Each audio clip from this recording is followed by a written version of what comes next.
Peggy 16. Sega.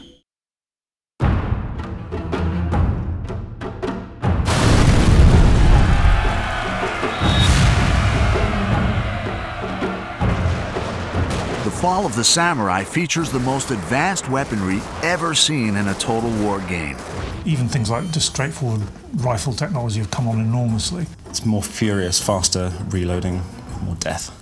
Over 50 new land and sea units change the rules of engagement, giving battles an entirely different feel.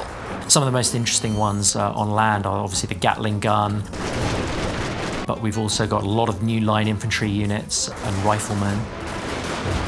And on sea, got lots of ironclad ships and the torpedo boat, which is perhaps a favourite of mine. Launch torpedoes!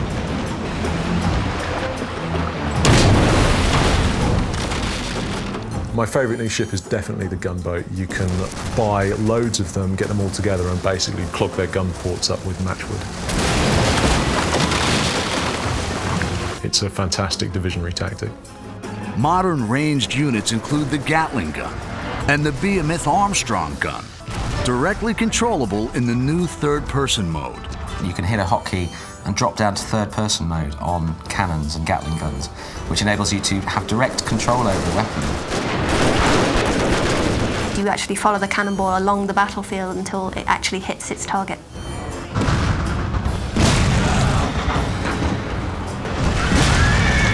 The downside, obviously, is that it means that you're not really paying attention to the rest of the battlefield, so it can be quite dangerously distracting.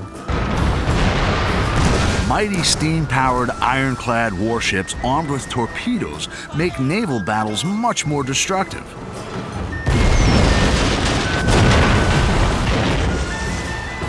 Naval technology went from basically the ancient age of sail to modern warfare, and being able to fire cannons a few hundred meters to being able to fire tens of miles. We've really put a lot of effort into the naval battles. They're the best naval battles we've ever done, I think.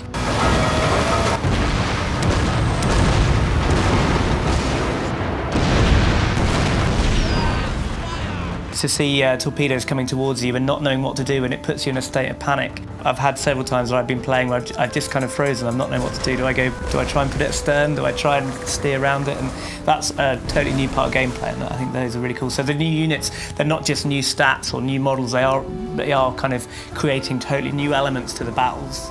The increased power of naval weaponry allows fleets to play a greater strategic role. Turn the tide of conflict by directing devastating naval bombardments against enemy fleets and settlements. A nearby navy can reinforce that land battle, and actually you can call in an artillery strike from the navy. So you can select your general and you can pick a location on the map, and you'll basically just see a huge artillery bombardment raining down fire onto the enemy. And you have to time those right because they're not immediate, so you have to kind of try and predict where you should be calling it. They're really good fun. Attempt a naval assault on an occupied enemy port to fight the new port siege battle type. The attackers will sail in to a coastal region. The defenders will actually have artillery mounted on the coast that they can use to bombard the attacking ships, as well as having their own fleet to back up. So there's a whole new battle type. Upgrade your castles with deadly matchlock or Gatling gun towers to give a new dimension to sieges on land.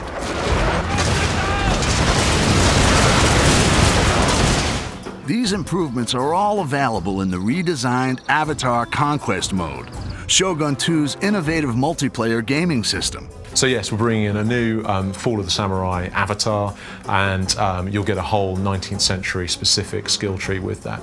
Access to a bunch of new retainers and a bunch of new armor sets as well, so you'll really be able to kind of customize your online persona in line with the sort of 19th century look and feel that the rest of the game will have. Featuring an expanded 19th century conquest map, new retainers and upgrades for your avatar, multiplayer returns to Total War bigger and better than ever.